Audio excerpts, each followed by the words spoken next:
बहुत बहुत स्वागत के साथ दक्षिणीपुरी वार्ड में रोहिणी राज जी के जरिए और जेपी जी झा जी इनके सभी समस्त कार्यकर्ताओं के जरिए दक्षिणीपुरी में मैनिफेस्टो यानी कि घोषणा पत्र यहाँ पर अनावरण एक तरह से किया गया है। बहुत सारे काम इसमें लिखे हुए हैं, हम इसको इन शॉर्ट भी कर देंगे।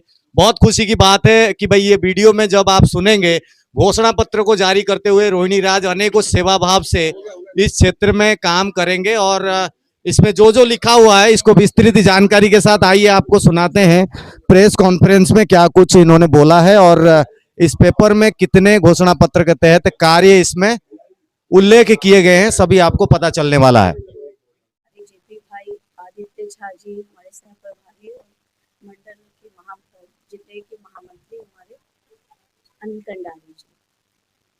देखिए, यहाँ पर जैसा कि हमारे प्रभारी जी ने बताया, सभी जितनी भी समस्याएं हैं उन सब को इन्होंने संबोधित किया है जो इलाके में है, और उन सब को हम किस तरीके से टैकल करेंगे ये भी बताया। मैं यहाँ की निवासी हूँ, मैं आपको ब्रीफ में इतना ही कहना चाहूंगी कि यहाँ की जनता बुरी तरीके से ग्रसित है, क्योंकि पहले कभी यहाँ पर भाजपा के ना ही तो विधायक रहे हैं और ना ही निगम पार्षद, और दूसरी जो पार्टियां रही हैं उन्होंने ना ही तो कोई काम किया है और ना ही इलाके की जनता के साथ टच में रहे हैं, उनकी समस्याओं को समझने की कोशिश की है। लोगों की समस्याएं सुनने के लिए मैं हमेशा उनके बीच रहूंगी, उनके साथ रहूंगी। जो समस्याएं हैं वो है, अभी सबसे बड़ी समस्या है यहाँ जल की समस्या और सीवर की समस्या। हालांकि ये दोनों ही समस्याएं विधायक के अंडर आती है, लेकिन हमारी दिल्ली में सरकार है, तो मैं मंत्री परवेश वर्मा जी से बात कर चुकी हूँ और उन्होंने पूरा आश्वासन दिया है कि वो जितना भी फंड होगा सीवर की और पाइपलाइनों को ठीक करने में वो हमें देंगे। गलियां बनाना, नालियां बनाना, पार्क खूबसूरत सौंदर्यीकरण करना, उनमें ओपन जिम लगवाना, पार्किंग की सुविधा दिलवाना, यहाँ पर जितने आरोग्य मंदिर हैं उनमें दवाइयों की व्यवस्था सही हो, ज्यादा से ज्यादा आरोग्य मंदिर खुले, उनमें टेस्ट हो, सही सुविधाएं लोगों को मिले। जितने एमसीडी स्कूल्स हैं, एमसीडी स्कूल्स में शिक्षा व्यवस्था कैसे हम ज्यादा से दुरुस्त कर सकते हैं, उनमें साफ सफाई की, पानी की, बच्चों के खेल कूद की सुविधाएं कैसे उन्हें मुहैया करा सकते हैं, इन सारी चीजों पे हम काम करेंगे। मैं जनता की सेवक बनके जनता के बीच में हमेशा रहूंगी और कोशिश करूंगी कि हमारे यहाँ पर जितने बुजुर्ग हैं, बुजुर्गों के लिए भी हम इस तरीके का एक सेंटर बना सकें जिसमें वो एक दूसरे के टच में रहें। और कई बार ऐसा होता है कि बच्चे काम पे चले जाते हैं और उनके जो पोता पोती हैं वो भी अपने स्कूल कॉलेज चले जाते हैं, वो अकेले हो जाते हैं, तो उनका भी मुझे ख्याल है, उनके लिए भी हम इस तरह का सेंटर बनाएंगे जिसमें सारे बुजुर्ग एक साथ आकर अपने आप को अकेला महसूस ना करें, उनको जो सुविधा हम दे सके वो देंगे। बच्चों के लिए लाइब्रेरी का बंदोबस्त करेंगे कि जिसमें हमारे बच्चों को बड़े बड़े महापुरुषों की किताबें और उनके कोर्स की किताबें भी पढ़ने को मिले, बच्चों का सांस्कृतिक विकास भी हो इससे।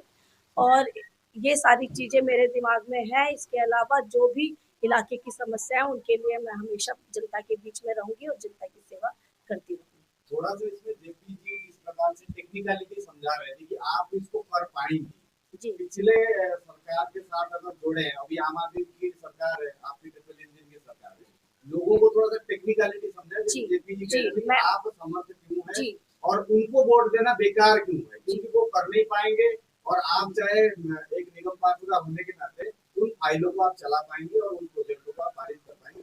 लोगों को थोड़ा सा इसको क्लैरिफाई करें। जी, देखिए, एक तो बात ये है कि दिल्ली में हमारी सरकार है, केंद्र में हमारी सरकार है, मेयर हमारे हैं, एमसीडी में हम हैं, तो अगर मुझे कोई भी काम करवाना हो, चाहे वो दिल्ली सरकार का हो, चाहे वो सांसद जी का हो, चाहे वो एक पार्षद होने के नाते पार्षद की जो जिम्मेदारियां वो मैं तीनों ही पूरी कर सकती हूँ। क्योंकि अगर मुझे दिल्ली सरकार का कोई काम करना है तो मैं मुख्यमंत्री के पास जा सकती हूँ, मुझे सांसद जी से कोई काम कराना है तो मैं सांसद जी से रिक्वेस्ट कर सकती हूँ, और पार्षद के काम कराने के लिए भी हमारा मेयर है, तो उसमें भी कोई रुकावट नहीं आएगी।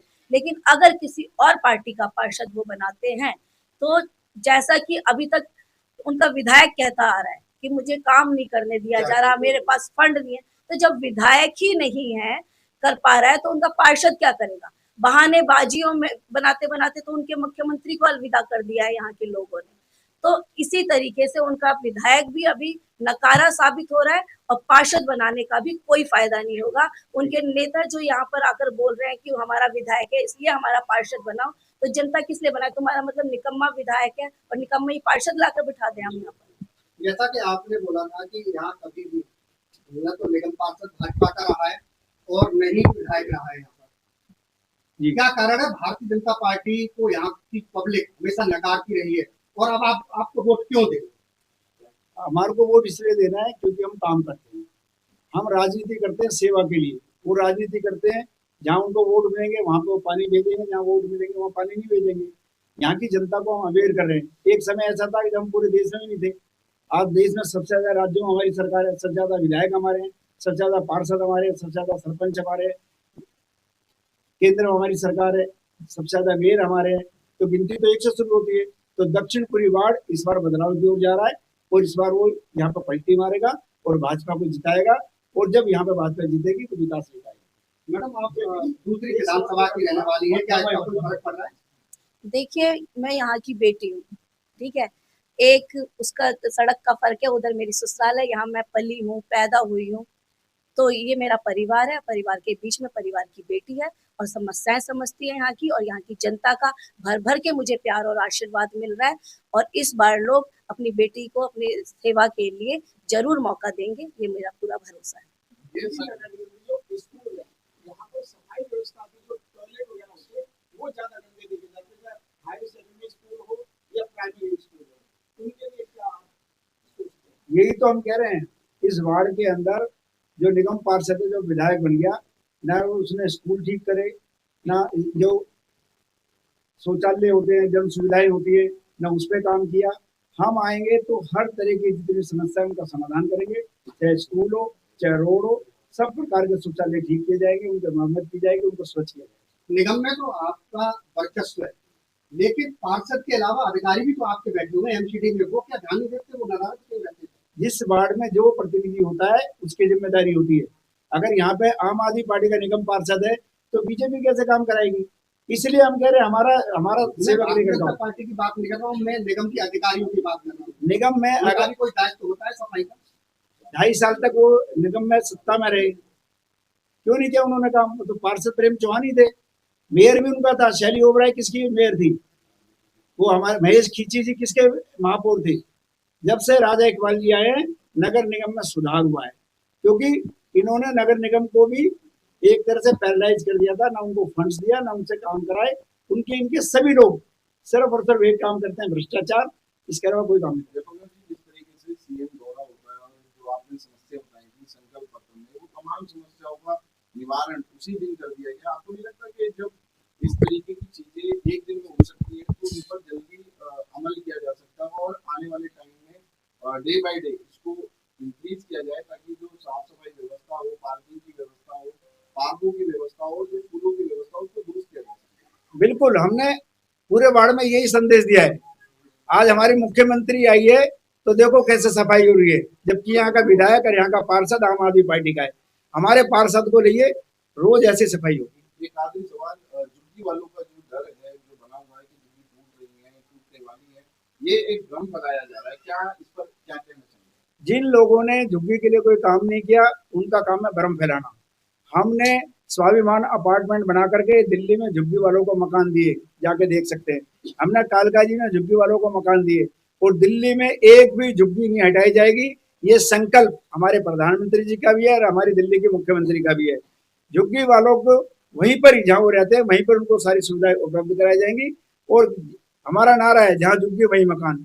जो वो झुग्गी में रहता है वही मकान बना के देंगे, इसलिए कोई झुग्गी नहीं हटेगी।